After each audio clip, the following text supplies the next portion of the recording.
Car ce que tu fais pour ta propre gloire. Tu ne le fais pas pour la gloire de l'homme, mais tu le fais pour ta propre gloire.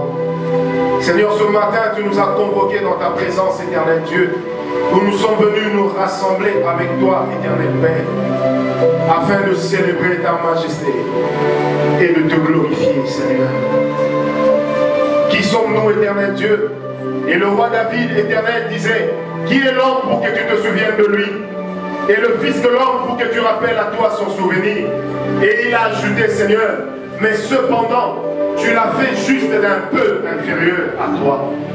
Seigneur, tu ne l'as pas fait comme toi, mais tu l'as fait semblable à toi. Et en termes de pouvoir et d'autorité, tu l'as fait un peu inférieur à toi. Et par l'œuvre de la croix, Seigneur, nous recouvrons cette position qui nous a été donnée le jour de notre création. Qui sommes-nous, éternel, sans toi? Que pouvons-nous, éternel, sans le souffle de l'Esprit?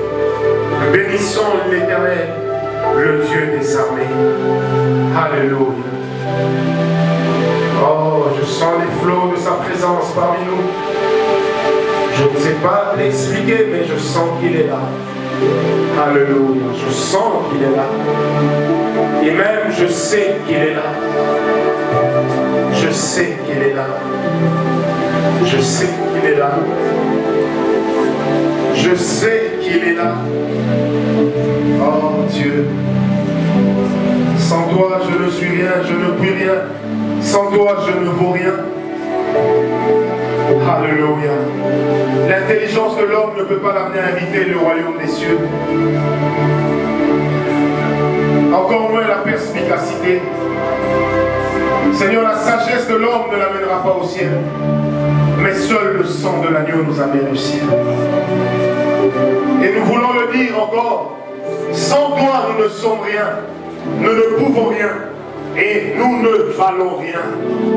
Alléluia. Sans toi, nous ne sommes rien. Nous ne pouvons rien. Mais aussi, nous ne valons rien. Oh Dieu. Tout raté, mais pas le royaume. Tout raté, pas le scintillement, Seigneur, de ta présence. Pas le rayonnement de ton amour dans nos cœurs, oh Dieu. Car en toi nous avons placé notre confiance, éternelle. C'est en toi que nous avons trouvé nos sources, oh Dieu. Car c'est en toi, éternel Dieu, que l'âme assoiffée vient se désaltérer. C'est en toi, éternel Dieu, que la terre asséchée vient pour être arrosée. Car il est écrit dans le prophète Ésaïe, même dans le désert, je ferai un chemin afin d'amener l'eau jusque dans le désert. Il est écrit chez Ésaïe, je t'arroserai, j'arroserai tes jours. Alléluia. Qui est comme toi, Seigneur? Qui est semblable à toi, le Dieu d'amour? Qui est semblable à toi, le prince de paix? Il est très connu. Un jour, Jésus était avec ses disciples. Amen. Ses disciples lui ont posé une demande. Ils ont dit, Seigneur, augmente-nous la foi. Alléluia. Alléluia.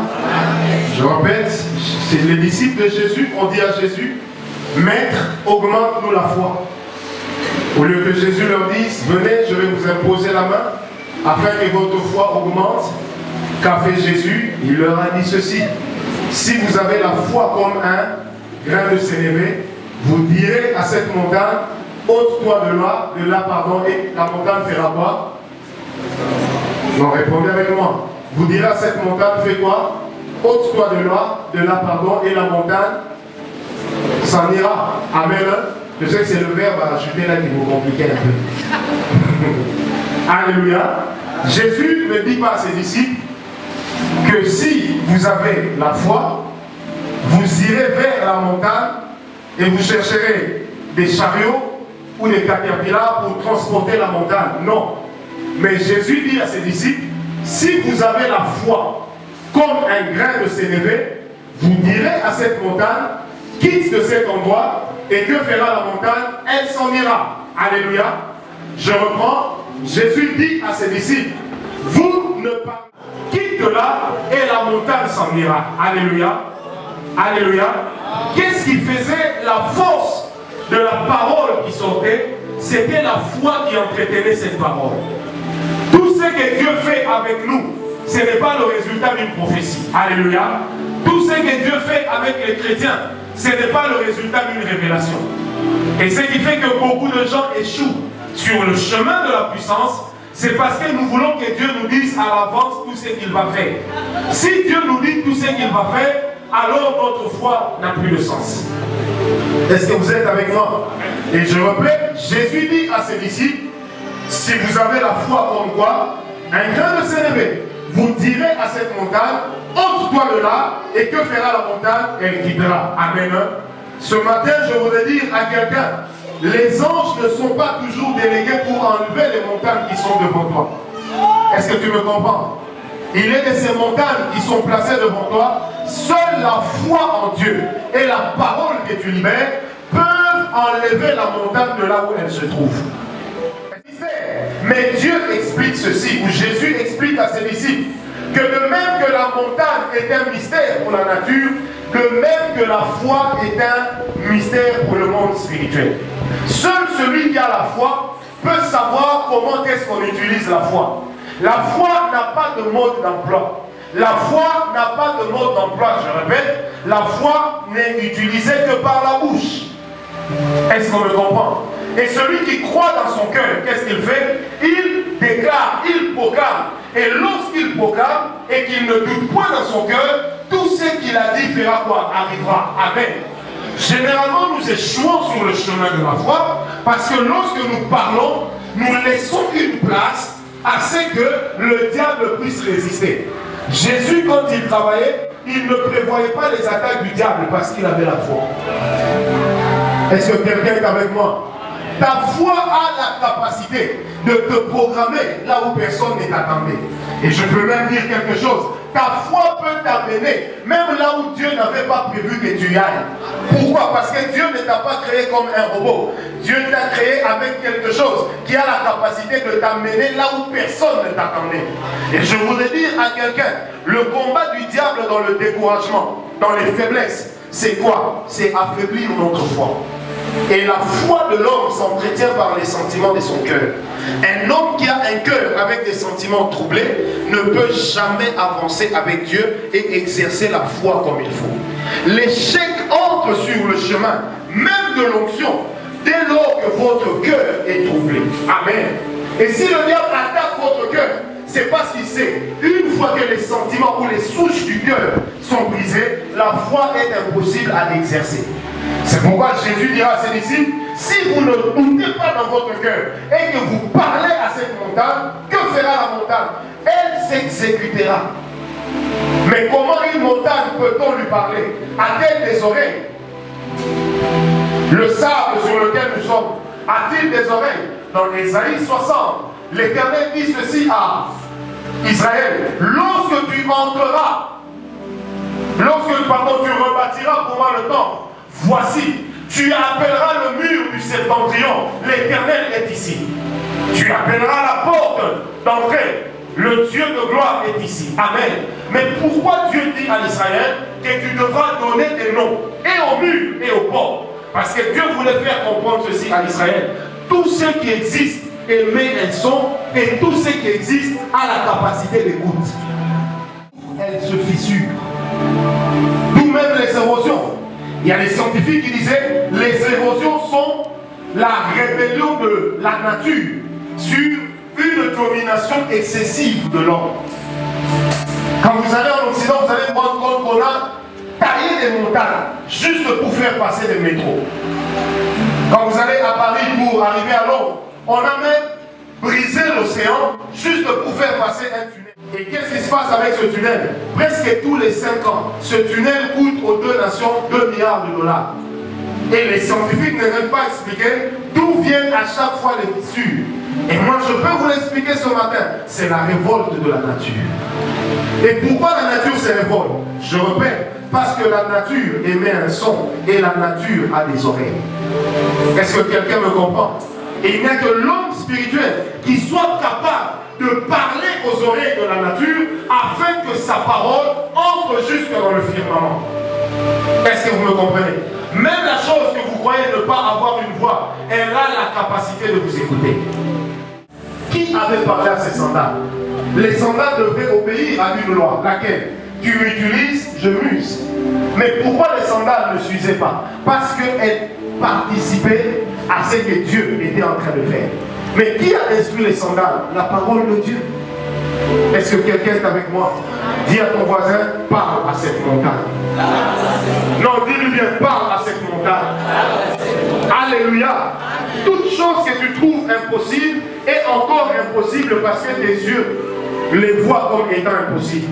Mais le jour où tu comprendras que la foi a la capacité de contredire ce que tes yeux ont vu, ce jour-là, tu pourras te programmer dans le plan de Dieu. Alléluia. Frère, la vie ne respecte pas toujours la logique. Si la vie respectait la logique, plusieurs ne seraient pas ce qu'ils sont. Plusieurs n'arriveraient pas là où ils sont.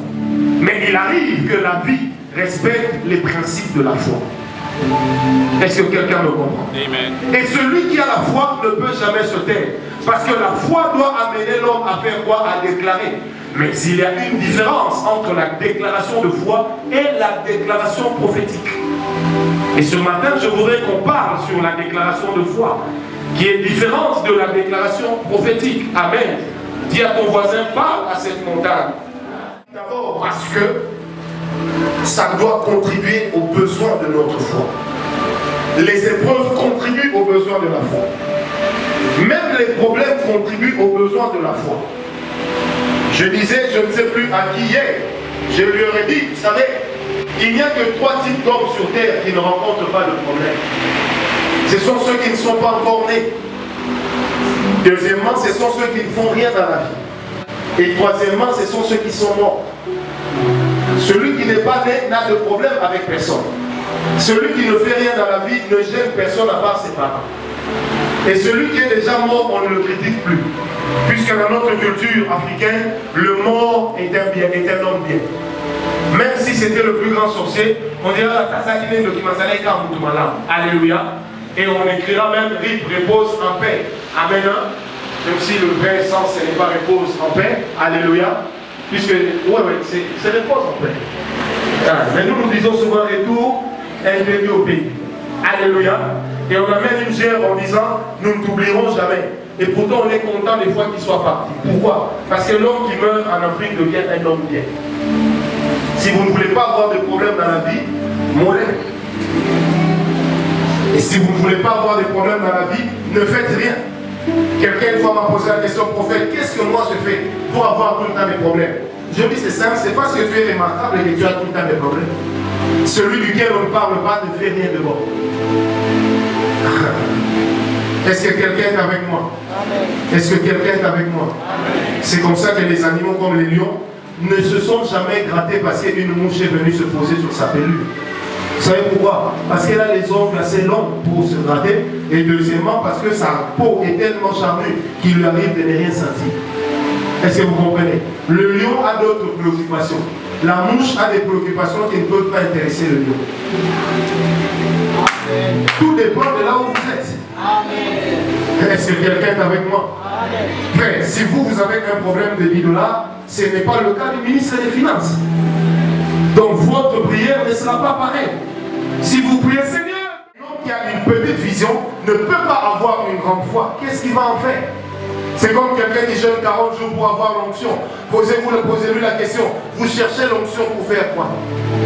Il vous dira pour guérir les malades. Posez-lui la question où? Parce que s'il faut jeûner 40 jours par an pour rester les mêmes, moi je vous interdis de les faire. Est-ce que vous comprenez? Amen. Il faudrait que chaque sacrifice dans la présence de Dieu représente pour vous un investissement. Amen. Je ne dis pas que le jeûne est une monnaie d'échange, non. Le jeûne est une humiliation de l'être intérieur volontaire afin d'amener Dieu à être élevé en nous. C'est déjà un intérêt. Est-ce que quelqu'un est avec moi ce matin?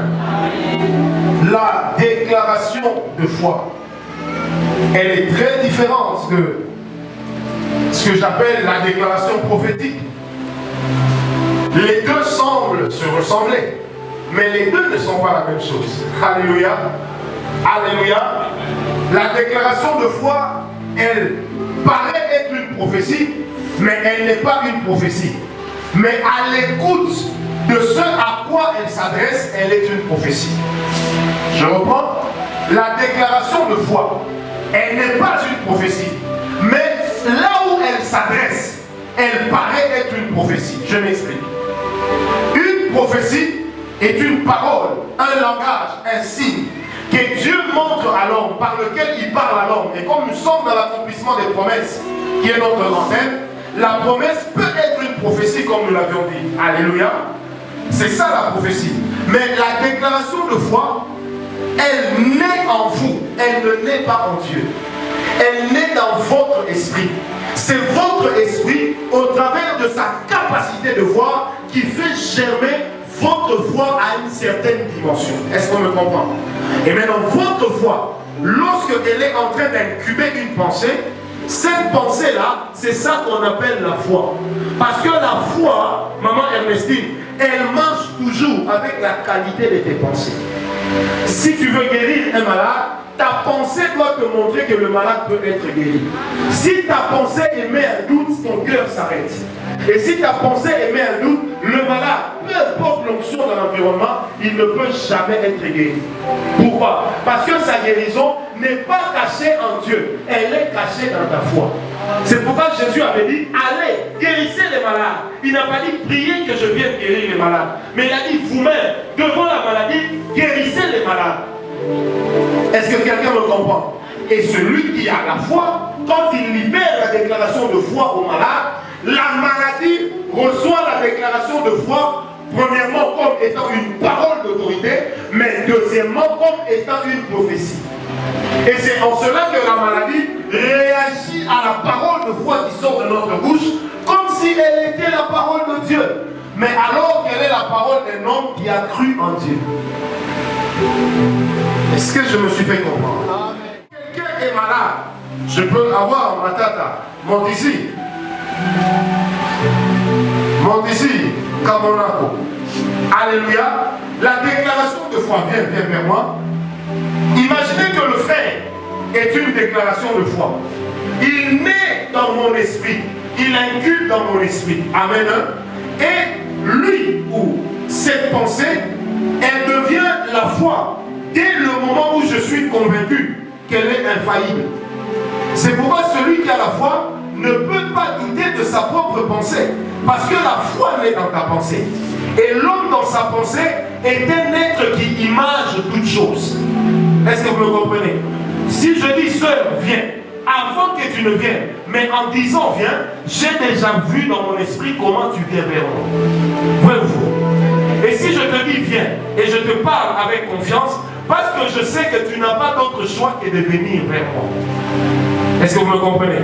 Alors, une fois que cette pensée devient la foi, quand je la libère vers la maladie la reçoit. Elle ne reçoit pas mon identité, mais elle reçoit la parole que j'ai libérée. Et cette parole que j'ai libérée, elle a l'autorité de la parole de Dieu sur la maladie. Et cette autorité de la parole de Dieu sur la maladie devient pour la maladie une prophétie. Est-ce que quelqu'un est avec moi? Alléluia. Dans votre place, vous avez bien compris? Est-ce que c'est clair? Alléluia. Premièrement, c'est en cela que consiste la déclaration de foi. Dans la déclaration de foi, deuxièmement, la déclaration de foi n'est pas une pensée conçue en Dieu, mais elle est une pensée conçue dans votre esprit. Est-ce que tu comprends? Tu as déjà cru en Dieu. Or, en croyant à Dieu, le reste c'est ta foi qui l'image. C'est pourquoi la Bible dit dans Hébreux 11, verset 1, la foi est une ferme assurance des choses qu'on fait quoi? Qu'on espère. Et non une ferme assurance des choses que Dieu nous a dit. Est-ce que vous êtes avec moi? Mais d'où viennent les choses qu'on espère? Elles peuvent venir de la parole de Dieu. Elles peuvent venir aussi d'une prophétie. Mais même la prophétie ne s'impose pas sur vous. Elle est un choix. Est-ce que vous me comprenez? Alléluia. Elle peut même venir du conseil d'un frère, de l'exhortation d'un homme. C'est pourquoi la Bible dit, faute de conseiller, le chemin du juste s'arrête. Et le contraire dit, par les conseils, le chemin du juste s'aplanit. Est-ce que vous êtes avec moi? Alléluia. Donc la déclaration de foi, elle n'est pas conçue en Dieu, mais elle est conçue en vous. Et suivez-moi très bien. La déclaration de foi, elle est d'abord une pensée que vous-même vous avez en vous. Alléluia. Pourquoi? Parce que tout homme sur terre a un objectif qu'il voudrait atteindre. Il a des rêves qu'il voudrait voir réalisés. Et les psychologues disent, quand un homme ne rêve pas, il n'est pas normal. Parce que le rêve fait partie des facultés qui montrent que l'homme vit. Et tes rêves peuvent se transformer en une pensée.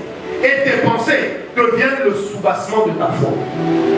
Est-ce que quelqu'un me comprend? C'est pourquoi l'apôtre Paul dit que Dieu fait au-delà de ce que nous pensons, croyons et faisons quoi? Demandons. Premièrement, nous avons pensé.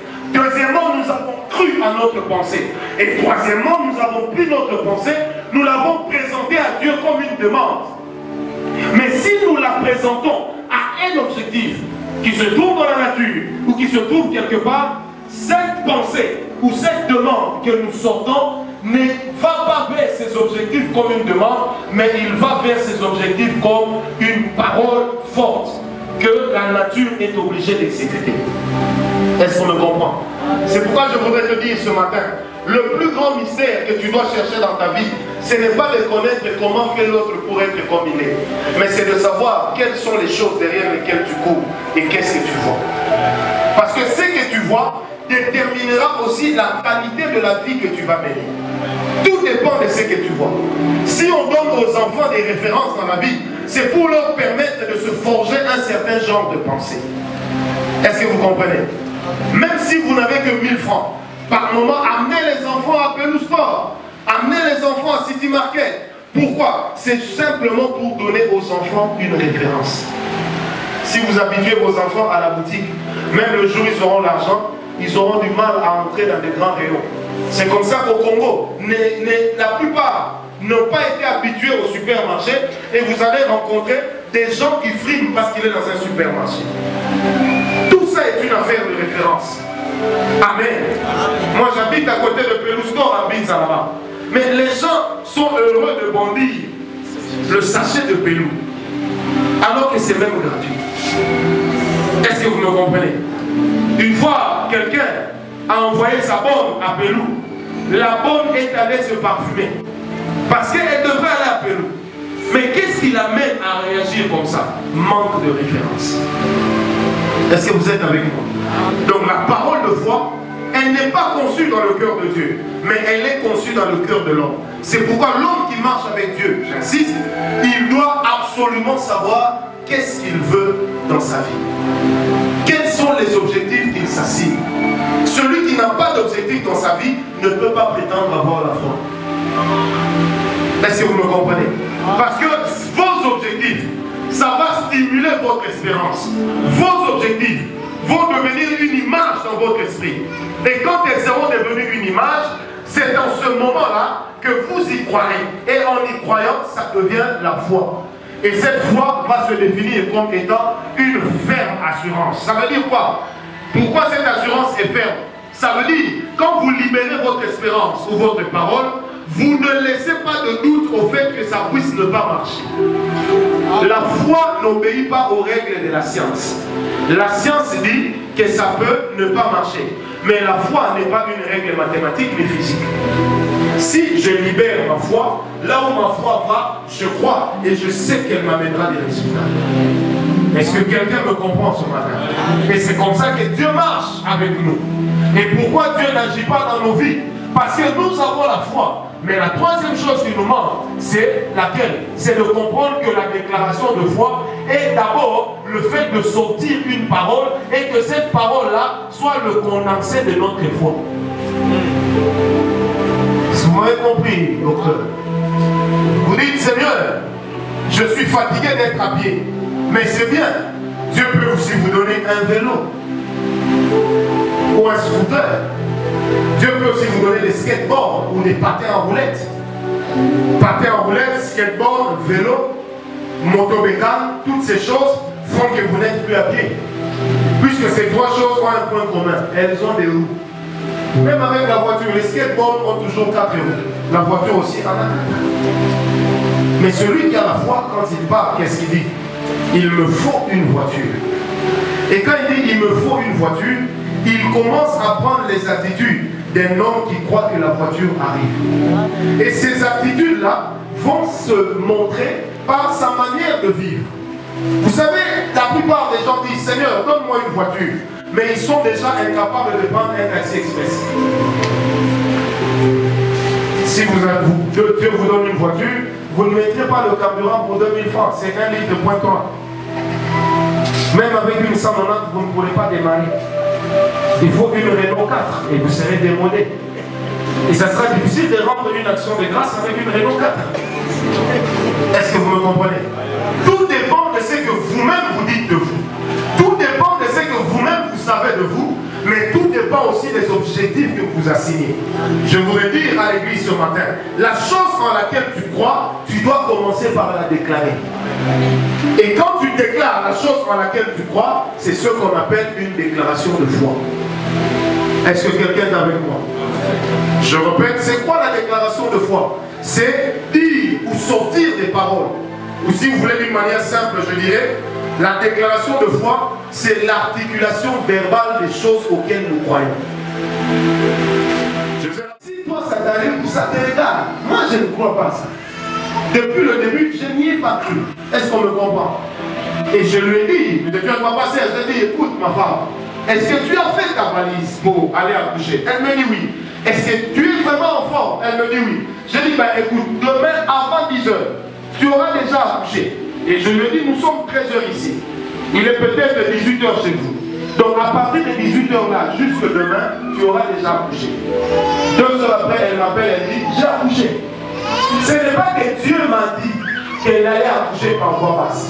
Mais j'ai sorti une parole à laquelle j'ai cru. Est-ce que quelqu'un me comprend? Si tu sors une parole à laquelle tu ne crois pas toi-même, c'est un slogan. C'est comme ça que tout homme a un potentiel démagogique. C'est quoi la démagogie? Premièrement, c'est dire des paroles auxquelles soi-même on n'y croit pas. Pourquoi on n'y croit pas? Parce que deuxièmement, on sait que ce sera difficile d'accomplir. Ne dites pas aux chrétiens de ne pas faire de la politique, ils ont déjà un potentiel politique en eux. Tout être humain naît avec un potentiel politique, et je dirais même, ne faisant pas de la démagogie le synonyme de la politique, même si les deux ont la même mère. Et c'est qui leur mère, c'est le pouvoir. Alléluia. Remarquez Sarkozy quand il parle, il peut même emprunter les mots de Hollande pour en faire sien. Pourquoi? Parce qu'il veut atteindre un but. Est-ce que quelqu'un est avec moi? Tu dois être le premier à croire aux paroles que tu déclares. Tu dois être le premier à croire que ce que tu dis va arriver. Et même le secret de la guérison, dans un ministère de guérison, c'est lequel? C'est que tu crois à la parole que tu déclares. De voir où il va est plus grand que celui qui voit ce qui est. Okay. Est-ce que quelqu'un me comprend? Celui qui voit où il va, il est plus grand que celui qui voit ce qui est. Vous savez, la qualité même du ministère d'un prophète, ça s'image et ça peut se comprendre par le fait qu'il est de ces gens dont leurs prophéties ne sont que présentes. Est-ce que vous savez que celui qui prophétise, il te dit demain tu auras 1000 $, est moins grand que celui qui te dit dans 100 ans il arrivera telle chose au monde? Vous savez pourquoi? Parce que celui qui prophétise pour de longues durées, sa parole traverse l'épreuve du temps et de l'espace. Mais celui qui donne une prophétie qui s'accomplit dans une semaine, il est grand, mais généralement il a exercé la parole de connaissance. C'est pourquoi? Parce que le décor spirituel de l'accomplissement était déjà là. Mais celui qui prophétise sur 50 ans, il n'y a pas de décor. Parce que le décor est caché en Dieu. La matière ne l'a pas encore révélé. Est-ce que quelqu'un me comprend? Est-ce que quelqu'un me comprend? C'est pourquoi quand tu parles, tu dois parler comme ayant reçu autorité. Et tu dois parler en croyant que ce que je dis va arriver. Des fois les gens nous posent des questions. Comment vous faites pour guérir les malades? Frère, la notice est simple. Je n'ai pas dormi une nuit et puis Dieu est venu me dire, Francis, tu devais guérir les malades. Frère, non. Non, non, frère. Moi j'ai guéri les malades pendant que j'ai parlé par là. Quel courage! En 1993, campagne d'évangélisation à l'Institut IPEN. On dit frère Francis va prêcher. Frère, courage et constat. Moi-même, je viens prêcher un discours. Dans un papier sur lequel j'ai écrit, j'ai ingurgité les paroles de ce papier-là. Et quand je parlais aux gens, en fait, c'était... Il manquait plus que je dise au début, rien. Alléluia. Et à la fin, j'ai pris mon courage à deux mains. J'ai dit non, Dieu est là. J'ai commencé à bondir parce que j'avais vu ça chez vous. Et puis je dis, allez, tous les malades venez ici. Aujourd'hui, vous serez guéris. Aucun malade ne sortira ici. Il y avait les 24 personnes, ne vous en faites pas. Mais 18 se sont levés malades. Et quand ils sont levés malades, au lieu que je me dise, non, ça arrive, j'ai commencé à faire bondir plus fort. Je dis, aujourd'hui, sont les lots des mélos. Donc, comment on combat Satan? Les lots. Oui, plus je parlais, je sentais une rage en moi. Yes. Alléluia. Je priais dans une église où on priait pour les malades en requête. Prions pour le frère, Père, il souffre, oh Dieu, fais grâce. Oh Seigneur, Seigneur. Non, ça ne guérit pas. Dit à la maladie, il guérit. Va-t'en. Moi, je l'ai fait. À la fin, j'ai eu le courage de poser la question. Qui est guéri? Et puis écoutez ce que j'ai dit. J'ai dit, si vous avez un problème physique, testez. Venez d'être guéri, venez d'être guéri. Ah! Frère, qui nous ouvre ça. Mais au fond, je savais que Dieu allait faire ça. Et Dieu me témoigne, tous étaient guéris. Et quand je suis sorti, on m'a surnommé évangéliste international. Alléluia. Souvent, c'est ton intelligence. Tu es tellement intelligent que quand tu fais ou tu établis un raisonnement aussi logique, toi-même tu te rends compte que ça ne tiendra pas. Vrai ou faux? Mais si on devait suivre la logique, une vierge ne pouvait pas avoir un enfant. Parce que les lois de la logique disaient un homme doit aller avec une femme pendant sa période bonne, et ensuite la femme concevra. Si elle n'avorte pas, l'enfant naîtra. Mais là, la Bible dit, l'ombre du Tout-Puissant te couvrira. Alléluia. Tu tomberas enceinte. Je crois que quand l'Esprit parlait à Marie, même Marie au fond n'y croyait pas trop. Parce que dans l'histoire, on n'avait jamais vu l'ombre du Tout-Puissant couvrir quelqu'un. Mais à la fin, elle y a cru. Et Joseph s'est arrangé pour qu'il divorce en secret, qu'il se sépare en secret. L'ange apparaît aussi à Joseph, il dit, n'abandonne pas cette femme, garde-la, épouse-la, et élevez ensemble l'enfant que je vais vous donner. Mais qui d'entre nous peut accepter que sa femme porte un enfant qui n'est pas de lui? Joseph pouvait se dire, c'est que ma femme est sortie avec un monsieur, et ce monsieur-là a des fétiches, c'est comme ça qu'il m'a parlé. Rien ne prouvait à Joseph que c'était l'ange. Si ce n'est la foi. C'est quoi la foi? C'est la liberté de croire ce que tu veux. La foi est plus grande que la démocratie. Parce qu'on ne peut pas la compresser. Tu es libre de croire ce que tu veux. La foi peut s'apparenter à de l'utopie. Parce qu'elle n'obéit pas toujours aux règles de la morale. Elle n'obéit pas toujours aux règles de la logique. La foi, elle est la foi. Mais ce qui fait la force de la foi, c'est d'abord la communion qu'on entretient avec Dieu. C'est pourquoi dans Romains 8, la Bible dit, le Saint-Esprit dit à mon esprit que je suis enfant de Dieu. Alléluia. Donc l'homme qui a la foi doit d'abord avoir une relation avec le donneur de la foi. Dieu donne la foi. Mais Dieu ne donne pas l'élément qui compose la foi. L'élément qui compose la foi dépend de ce que tes yeux ont vu et dépend aussi de ce que ta bouche a déclaré. Et ce soir, je voudrais dire à quelqu'un, même si tu te trouves devant un mur, le mur est une preuve que la route continue.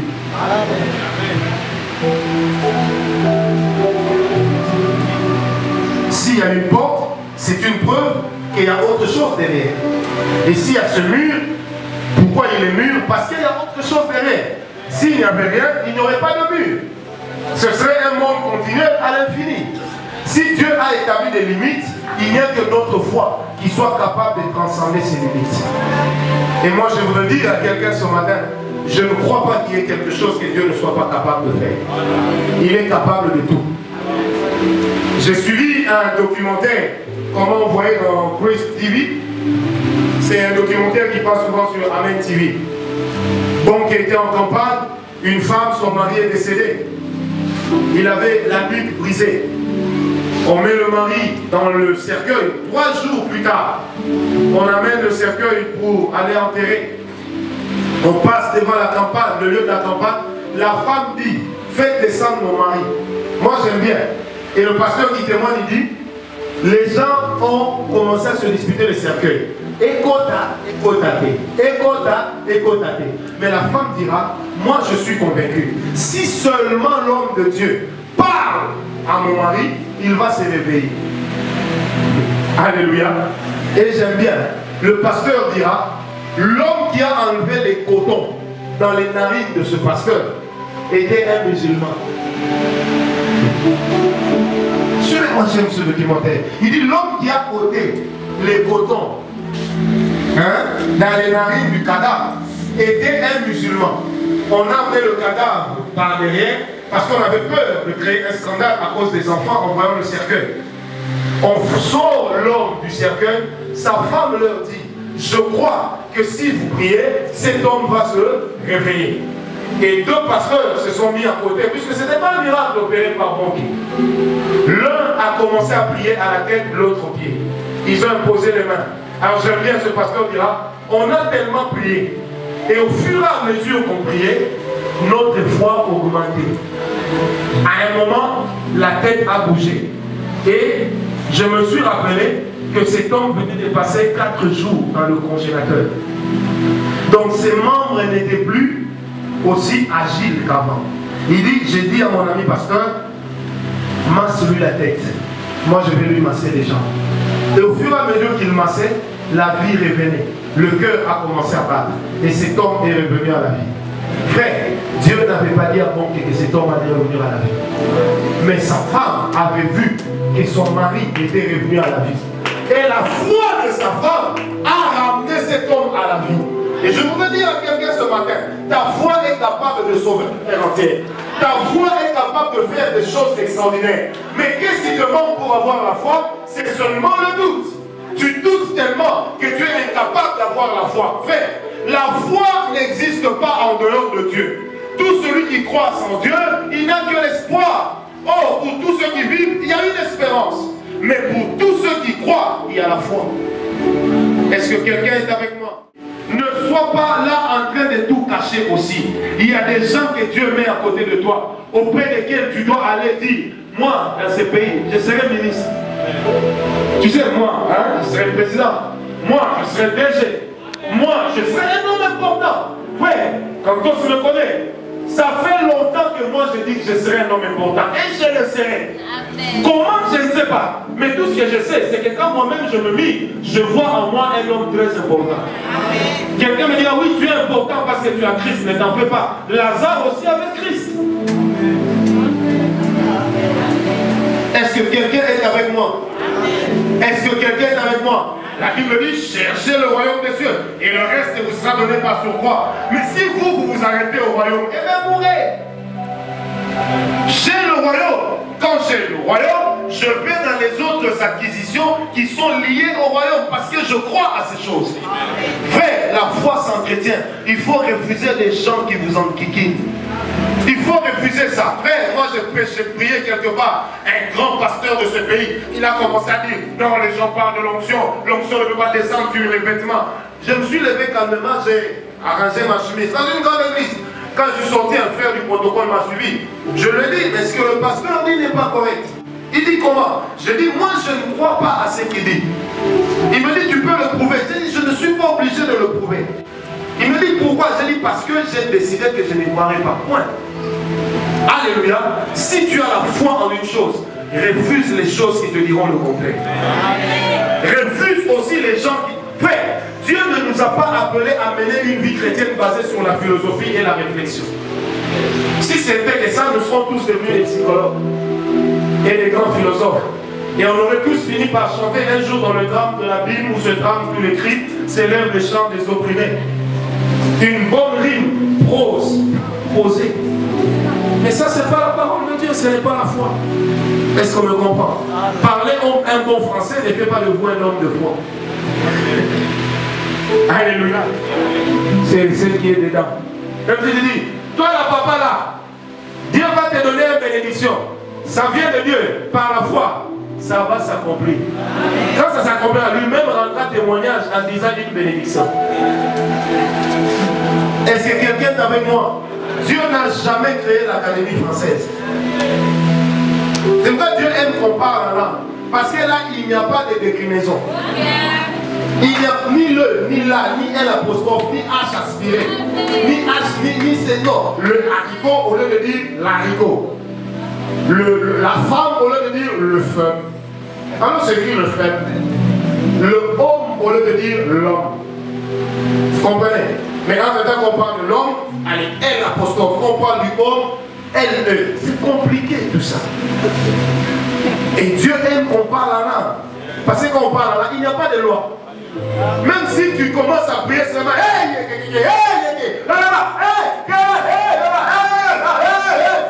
frère, ça compte. Personne ne te dira pourquoi tu cries. Tu diras, je parle en langue. Le parler en langue n'a pas de loi. Alléluia. Est-ce que quelqu'un est avec moi? Alléluia. Qui t'a dit que la langue c'est seulement chikamala, ça finit par faire mal à la tête à la fin. Il fait chaud comme ça. C'est pourquoi les langues n'apportent plus beaucoup aux gens. Dis à ton voisin, active ta foi. Il y a des choses, ma petite, auxquelles il faut refuser de croire. Je priais pour une âme, je lui ai dit, il y a une loi contre ta vie. On a dit que toi tu ne peux pas témoigner. On a dit, prophète, annulez cette parole. J'ai dit, ma soeur, tu as aussi une bouche. Je lui ai dit, moi je gagne quoi à ton mariage? Lève-toi, parle. Qu'est-ce que c'est? J'ai dit, parle, tu crois en Dieu, parle. Moi, ce que je peux faire, c'est te pousser, mais c'est ta vie. Je ne suis pas Jésus pour mourir à la croix pour quelqu'un. Il est déjà mort. Il est ressuscité. Alléluia. On peut même crier Amen bien. Amen. Alors, ne me prenez pas pour Jésus. Je ne suis pas un preneur en charge. Non. Moi, je te pousse. Toi, tu exerces ta foi. Voilà pourquoi quand on parle aux gens, même dans les campagnes d'évangélisation, on les amène d'abord à avoir la foi. Parce que celui qui a la foi est capable de vivre un miracle. Mais celui qui n'a pas la foi, il va philosopher. Refusez les gens qui vous amènent dans des polémiques. Les polémiques n'ont jamais enrichi quelqu'un. Alléluia. Si vous restez dans les polémiques, et bien un jour, on vous prendra pour un fou.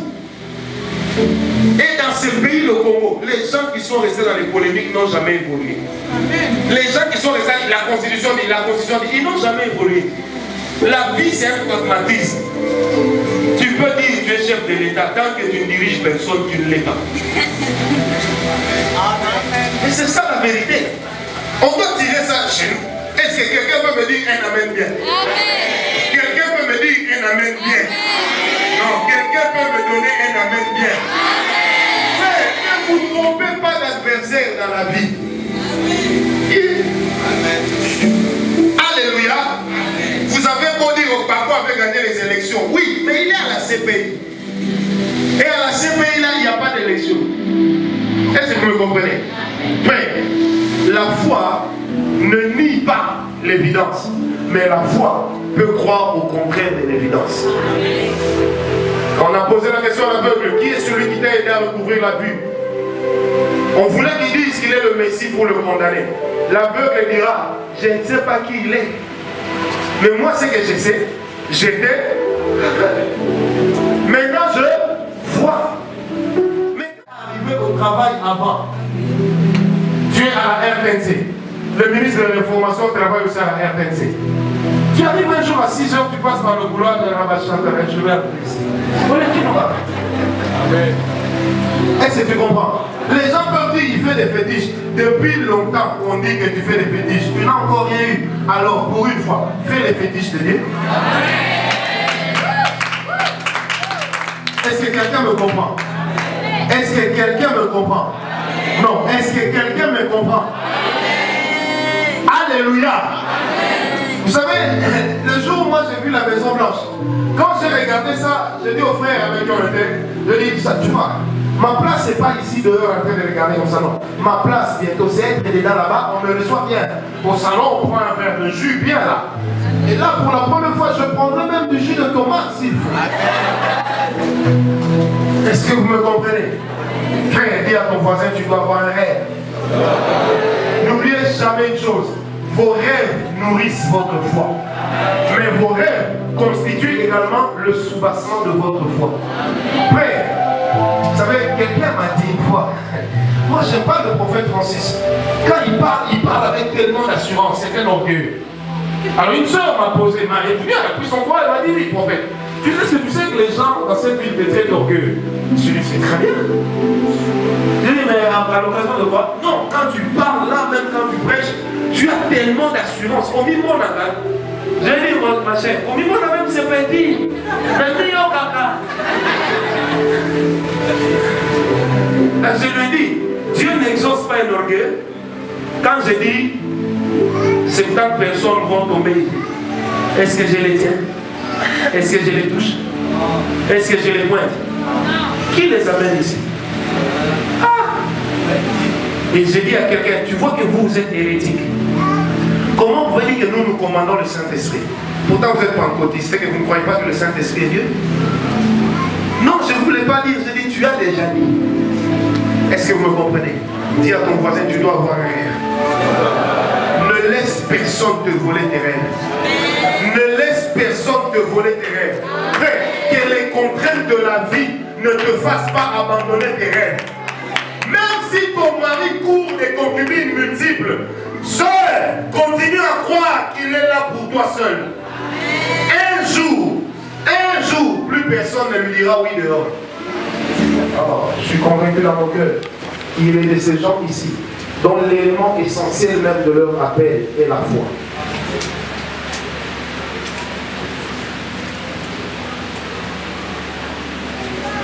Dont l'élément essentiel même de leur ministère, c'est la foi. Il y a des gens ici qui pataugent encore, non pas parce que Dieu n'a pas accompli ce qu'il avait dit, mais plutôt parce que eux n'ont pas assez cru à ce que Dieu avait dit. Et eux-mêmes n'ont pas rêvé de cela.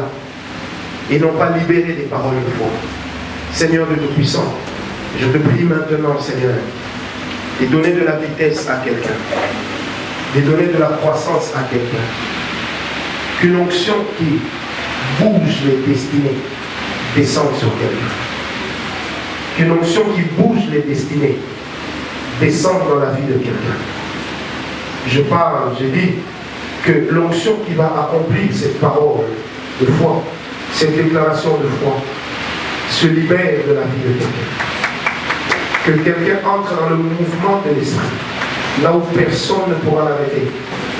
J'ai dit que cette onction propulse quelqu'un dans la présence de Dieu. Amène quelqu'un dans les choses extraordinaires. Que ce soir, Dieu réponde à la foi de son peuple. Que ce soir, Dieu réponde à la foi de son peuple. Que ce soir, Dieu, ce matin, Dieu réponde à la foi du plus grand nombre. Ne regarde pas ce que Dieu fait avec l'autre. Que Dieu réponde à la foi du plus grand nombre. Que Dieu réponde à la foi de quelqu'un. J'ai dit que Dieu réponde à la foi de quelqu'un.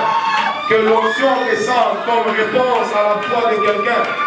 Moi, Nawala, serviteur, apôtre, prophète et docteur de Jésus-Christ, je déclare que quelqu'un reçoive l'onction qui le booste dans sa destinée, qui le booste dans ses rêves. Même si tes rêves paraissent effrénés, et bien ce matin je prie que l'onction qui va te donner de la vitesse, de la puissance et de l'accroissement, que cette onction vienne dans ta vie, que cette onction souffle dans ta vie, que le Dieu de gloire, celui que nous connaissons, que l'on a appelé le Dieu tout-puissant, que ce Dieu se manifeste dans la vie de quelqu'un, qu'il bouge la vie d'une personne, qu'il donne de la vitesse à quelqu'un. J'ai dit qu'il donne de la vitesse à quelqu'un. Je répète, qu'il donne de la vitesse à quelqu'un. Qu'il donne de la vitesse à quelqu'un. Qu'il donne de la vitesse à quelqu'un. Qu'il donne de la vitesse à quelqu'un. Père, donne de la vitesse à quelqu'un. Oh Père, je prie, donne de la vitesse à quelqu'un. Que la vie de quelqu'un prenne de la vitesse. Que la vie de quelqu'un prenne une allure incroyable. Seigneur, que celui qui a des rêves, qu'il fasse ses rêves se réaliser avec toi. Que celui qui a eu l'espérance, qu'il la place en toi. Et que celui qui a une parole, qui est venu de toi et même, qu'il te fasse confiance. Père, donne de la vitesse, la Bible dit, les jeunes gens se se fatiguent, les vieillards se lassent, mais ceux qui se confient en l'Éternel, ils renouvellent leur force, ils prennent le vol comme l'aigle, ils courent et ne se fatiguent point, ils volent et ne se lassent point. Dieu, aussi longtemps que nous attendrons que la force soit nôtre, aussi longtemps que nous patienterons que la force soit notre partage, Dieu, nous croyons à ces grandes choses. Nous croyons à ces causeries extraordinaires. Nous croyons, Éternel. Ah, Dieu. Dieu. Nous ne croyons pas seulement à l'éternité, mais nous croyons aussi en toi dans le temps.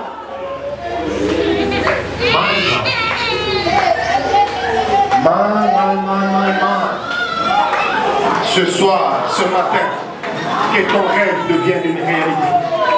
Que ton rêve devienne une réalité spirituelle. J'ai dit que ton rêve devienne une réalité spirituelle. Car c'est la réalité spirituelle que l'on appelle la vérité. Que ton rêve devienne une réalité spirituelle. Que ton rêve acquiert la capacité de la réalité spirituelle. Que ton rêve entre dans le monde de la vérité. Que ton rêve entre dans le monde de la vérité. Que ton rêve entre dans le monde de la vérité. Que la réalité du surnaturel s'attache à toi.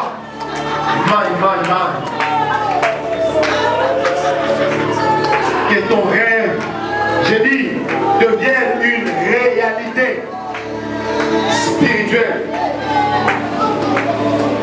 Augmente-moi le son du synthé, je vais arrêter dans 1 minute.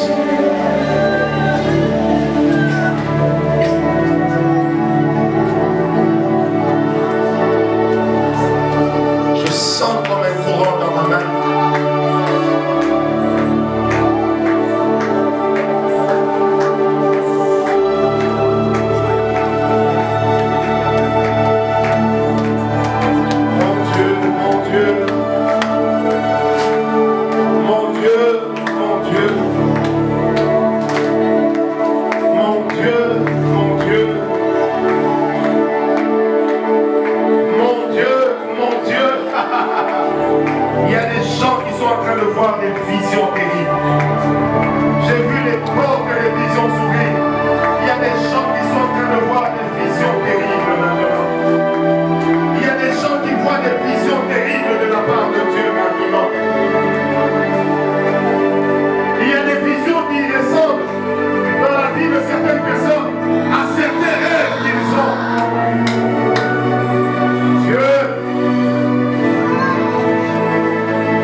C'est le Dieu de sainteté.